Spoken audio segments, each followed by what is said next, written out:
Денеска сме во општина Чаир, во рамките на концептот обнова на Македонија, разговори со граѓаните. При ова ќе ги посетиме сите населени места, ќе разговараме со граѓаните, ќе ги слушаме нивните проблеми, ќе најдеме решение за тие проблеми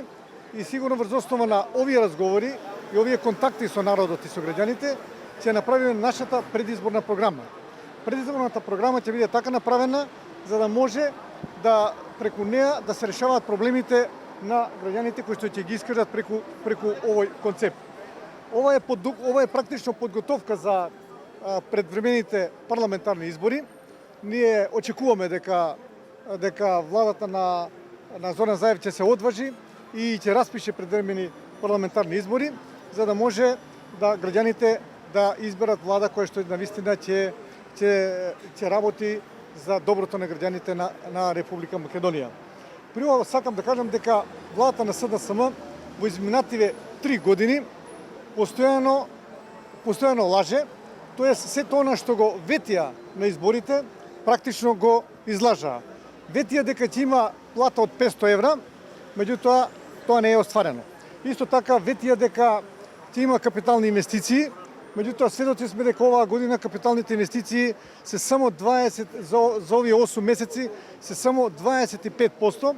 а ако знаеме дека капиталните инвестиции се еден од условите за економски развој на една држава, тогаш е јасно дека државата осиромашува, дека граѓаните немаат пари и сето тоа влијае на сеопштото живење на граѓаните на Република Македонија. Исто така ветува нулта толеранција за корупција. Меѓутоа сведоци сме скоро на секојдневни корумптивни настани. Најновниот е, кој што сите знаеме, и најголемиот коруптивен скандал е рекет, кој што за жал изгледа дека ќе заврши со двајца до тројца луѓе кои што ќе бидат инволвирани во него. Исто така би сакал да кажам и претходно споменав дека капиталните инвестиции се реализираат само 25%. Значи кога дојдоа на власт, прво ги сопреа сите инвестиции кои што беа во тек на градба и после одредено време, значи после скоро година и повеќе, продолжија дел од тие капитални инвестиции, како што се автопатиштата од Гостивар до Охрид, од Скопје до Штип. Меѓутоа, голем број на капитални инвестиции беа стопирани и никогаш не беа продолжени. Што се однесува до градот Скопје, исто така би со оглед тоа што сме наоѓаме во Чаир, би сакал да споменам исто така дека нема ниту еден капитален проект во градот Скопје. Имено тие не успеа да ги завршат ниту проектите кои што беа започнати во мое време, кој што е булеварот Србија, кој што се уште не е завршен, булеварот Христијан Тодоровски Карпош, вториот дел, кој што исто така не е завршен. Најпрвин кога дојде градската власт, велеше дека нема проекти од претходната власт, потоа дека има проекти, меѓутоа тие проекти не се квалитетни и треба да се поправат, за да на крајот распишат тендери по истите проекти. Случајот за тоа е проектот за булеварот Босна и Херцеговина, кој што додека бев на власт 2 до 3 години го правевме проектот за да биде целокупен, и за кој што распишаа тендери, еве сега е во тек на градба, според тој проект, а исто така и проектот за Христијан Тодоровски Карпош, третиот дел, значи од Натанаел Кучевишки до заобиколницата, на кој што беа решени сите имотоправни односи и се распиша тендерот и еве во тек е почетокот на неговата реализација. Исто така би сакал да напоменам дека оваа влада води катастрофална кадровска политика. Велеа, пред да дојдат на власт, велеа дека администрацијата е пренатрупана, значи имаме премногу вработени во администрацијата на локално и на централно ниво, за да сега сме сведоци на овие 3 години на вработување на повеќе од 30.000 луѓе во администрацијата во Република Македонија. Исто така би сакал да потенцирам дека сега е во фаза донесување на нов закон за јавната администрација, според кој закон сметаме дека сакат да направат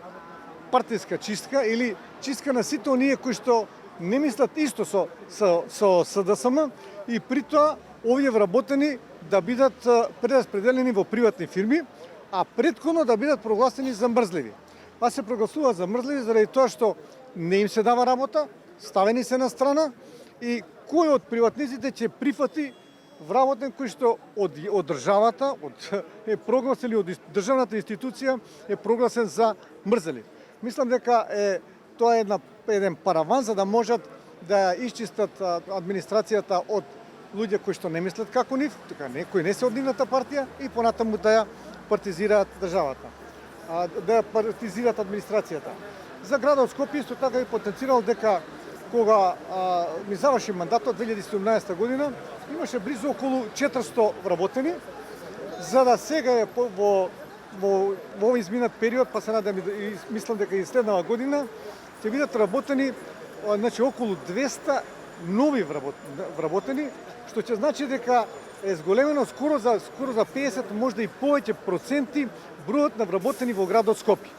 А пред да дојдат рекоа дека е пренатрупана администрацијата во градот Скопје. Тоа јасно зборува за една лоша кадровска политика, наместо оние луѓе кои што се професионални, оние луѓе со кои што градот Скопје го подигнавме навистина на едно завидно ниво, кои што професионално си ја работат работата, да сега бидат прогласувани за технолошки вишок, да бидат донесувани нови луѓе кои што немаат искуство и се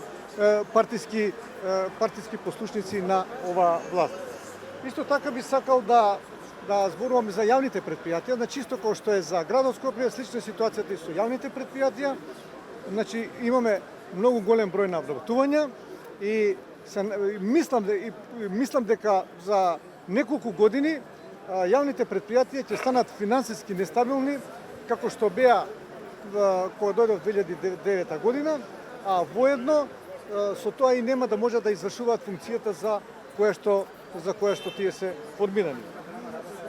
Што се однесува до иселувањето, мора да подсетиме дека пред да дојдат на власт оставаат чевли пред владата, како порака дека многу има иселување во Република Македонија и дека тие кои ќе дојдат на власт